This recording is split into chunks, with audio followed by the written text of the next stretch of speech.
interacting with our clients. So first, who is the client? In my case, it's usually the bands that I record. But in other people's cases, it could really vary. You know, if you are doing DIY recording, then your client is yourself. And sometimes, I mean, I'm my own client a lot of times. Like when I record Converge records, I'm my own client, and I suck to work for. And I wouldn't wish me on anybody else. You know, and then my bandmates are my clients. So if you're doing DIY recordings, maybe you're in a band.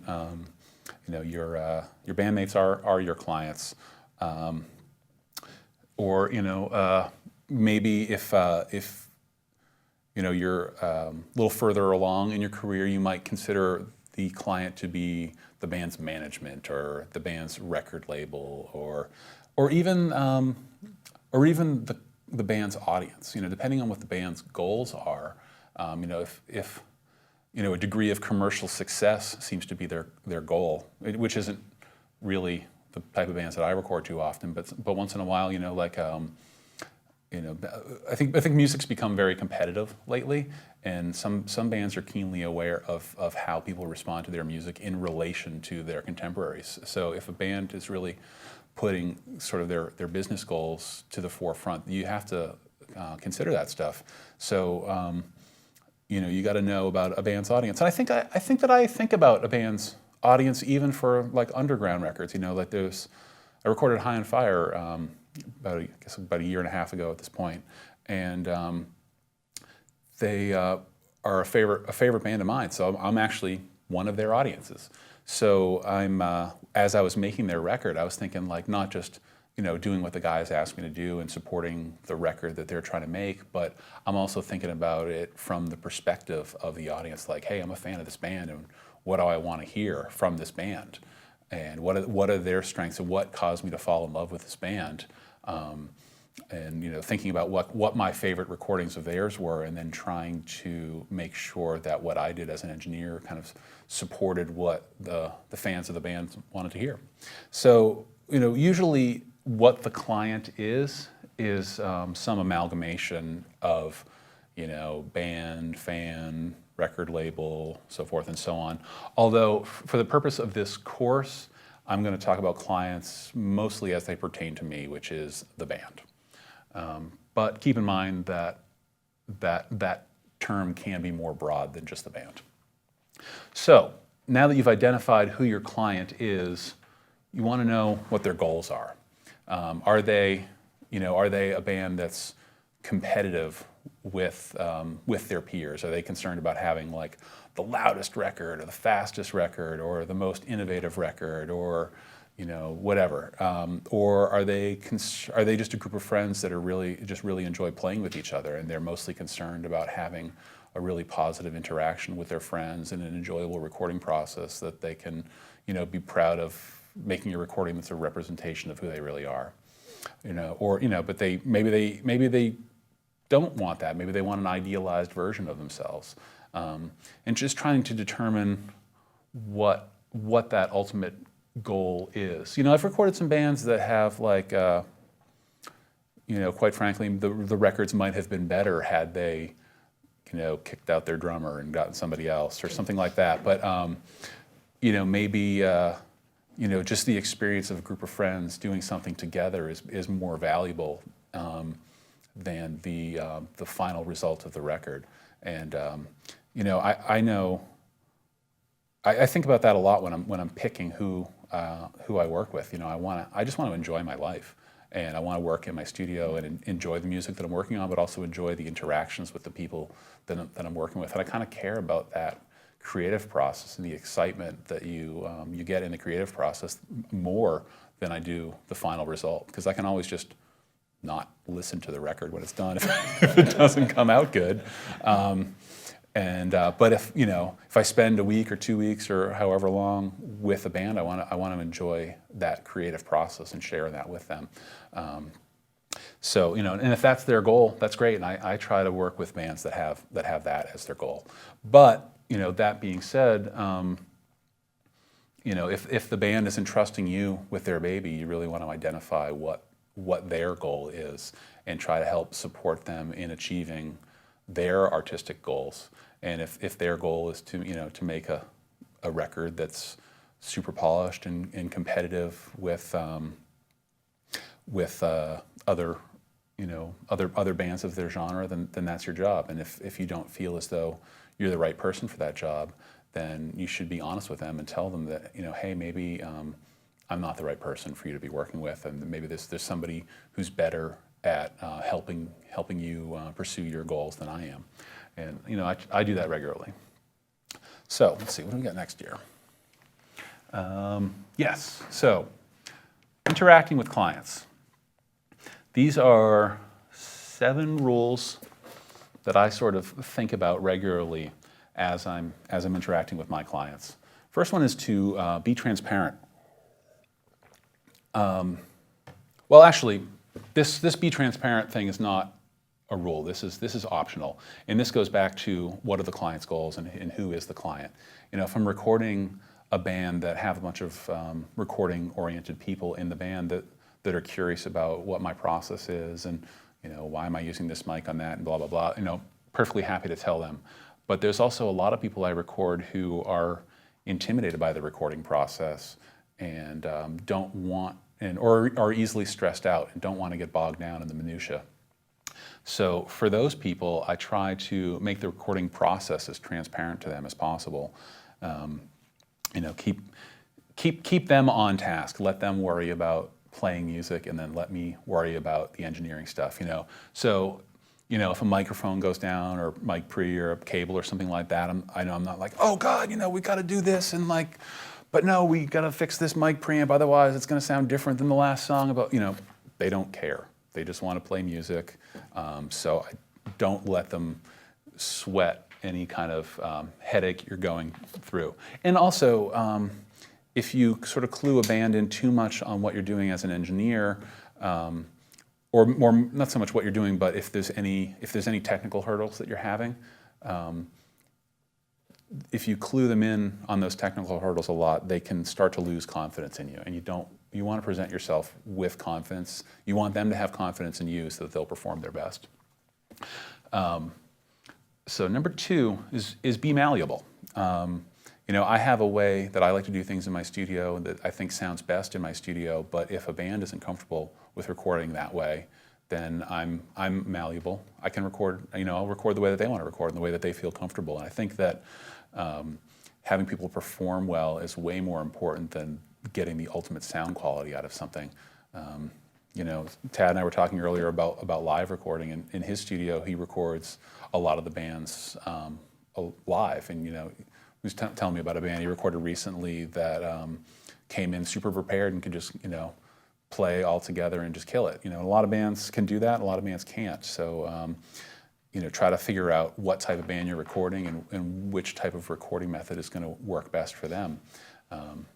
So yeah, don't let your own personal taste or styles totally dictate the session. If you feel as though a band wants to record in a way that's totally different from what your style is and you don't feel as though you're capable of it, let them know. And then say like, hey, yes, that's cool, but it's not really my strength, and maybe you should record it with somebody else it is their strength, or let them know that it's not your strength and you're willing to try, but make sure they understand that it's not what you usually do, and it would be a little bit new for you. And maybe even cut them some slack if they know that you're guinea pigging on them. Cut them some slack on the price of the recording so that they don't, just to compensate for their subtle lack in confidence in you. So be jovial. Keep the mood light in the studio. Different people respond different ways psychologically, but I find that most of the bands that I'm recording just want to feel like they're hanging out with their friends. They can be intimidated by the studio environment. So rip a fart, tell a joke, buy everybody pizza or beers or whatever whatever they're into. Everybody loves a fart joke. Yeah, I'll probably be farting many times over the duration of this course. So I believe that's in fact, the first in creative life history right there. Well, anyone who's been in my studio knows that I like to fart. It's an important part of the creative process. I find that it is. Well, see, look, we just broke the tension in this room by talking about farting. Farting is an excellent recording tool. In fact, can we change this this thing to just put farting up there? I call that warming up the mix. Yeah. Yeah. I like to use a D6 on them. On a fart? Yeah. Yeah. It was not a fart thing, but I recently worked on a project that needed hand claps, and the hand claps were actually done by the bass player spanking the guitar player's ass. So I mean, it's like recording can be kind of like a locker room, but I think that's and sometimes it smells a lot like a locker room, but I think that's okay. But again, like know your audience and know your know your clients, and if that works for them, like if you have a band of mixed genders, they might not want to be as locker roomy, or maybe they want to be more locker roomy. I don't know. Speaking of mixed genders, if for any females watching, I apologize if I talk about the drummer as a he. I do mostly record males, but I love recording females as well. And if you're a female audio engineer, more power to you. That's awesome, and keep it up. Okay, so back on task. Speaking their language. I don't mean French or German if they happen to be from France or Germany, but if you do know French or German, use it. But mostly is sit back and listen to how a band communicate with each other and try to use their terminology. Like I was recording this band called Kvelertak last year, and when they say dish, that means a cymbal with a bass drum. And when they say pish, that means a cymbal without a bass drum. Or maybe it means a cymbal with a snare, I kind of forget. But there's like little things that different bands will use. And like it's amazing how broad people's definition of a measure is. It's not 1, 2, 3, 4. Sometimes a measure is like 1, 2, 3, 4. Sometimes it's an entire cycle of a riff. It could be anything.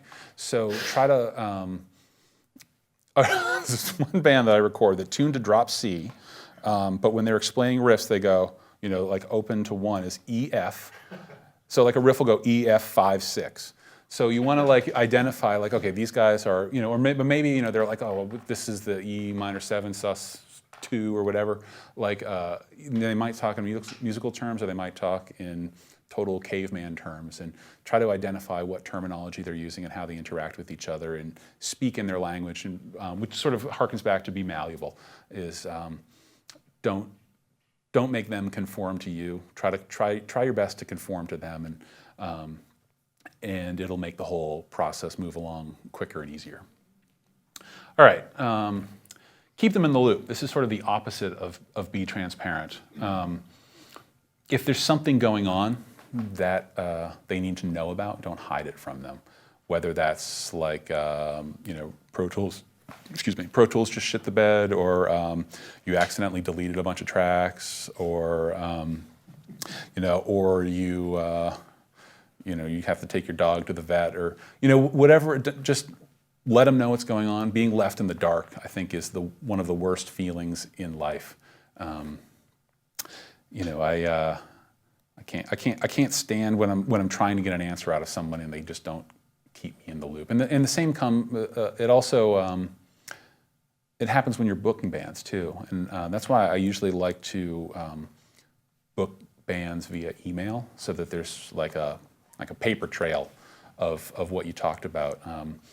Because if they don't understand what's going on, it's going to piss them off. So you always want to make sure they're in the loop on any decision that directly affects them that you think they might be interested in. And then also keeping them in the loop, build consensus.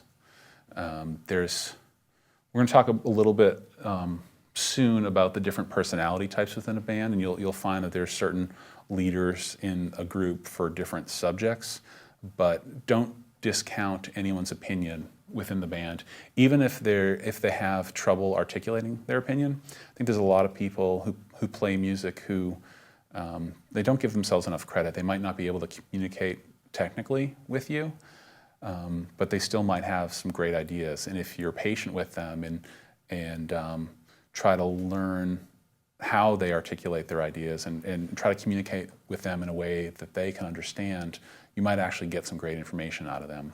I know that there was a band that I recorded late last year. It was a fantastic band, and the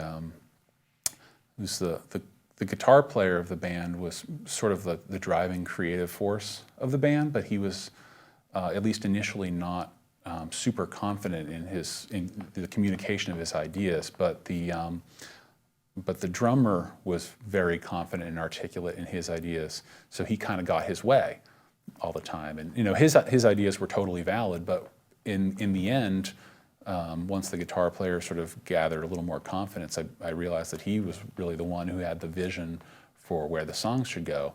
And I wish that I had spent a little bit more time with him, trying to like dig his ideas out of him, so I had a better picture of what the band was as a whole. So make sure that you don't just listen to the most vocal person in the group, that you spend time with everybody and make sure you really understand what each of them want, and then build consensus within the group before proceeding.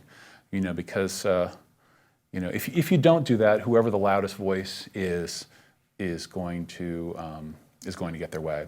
And in some cases, like nobody in the band is very confident, and then you end up getting your way, which is cool, assuming your way is best. But your way is not always best, or you might think you have a vision for what the project is, but you might actually not. So make sure you just listen to everybody and build consensus. But the opposite of build consensus is fear compromise. So the easy solution, if two or more band members have conflicting ideas, is to find some sort of compromise between the two. This guy wants yellow and that guy wants green, but compromise is yellow, green. Wait, what makes brown? What two colors makes brown? Yeah, so all the colors, so whatever, everyone's got their own ideas. Sorry, that was off the cuff. I haven't had art class for a long time. So, so all the, you end up, if you try to find this middle ground, sometimes you get, the goal of a compromise is always like the best of both worlds, but the result of a compromise is often this sort of middle of the road brown. So I'm not saying never compromise, but be wary of compromise. And sometimes it's best to, build consensus, but then decide upon a direction and go 100% in this direction. Like, hey, yeah, we're going to make this record super raw, or hey, yeah, we're going to make this record super precise. And sometimes if you try to make a record raw and precise at the same time, it just kind of comes out as middle of the road and bland. So that's it for that. I like Virtual Pizza in the chat room pointed out, like, you can just apply this to like personal relationships, your girlfriend or boyfriend, like all of those things are appropriate to just dealing with humans as opposed to like just dealing with clients. I love it. Clients are human. It's life lessons with Kurt right here. Sometimes they're corporations, but usually they're humans. Yeah, absolutely. Yeah, I mean, yeah, totally. Yeah, I just thought it was funny. I agree with that. I don't agree with virtual pizza, the concept though. I want real pizza.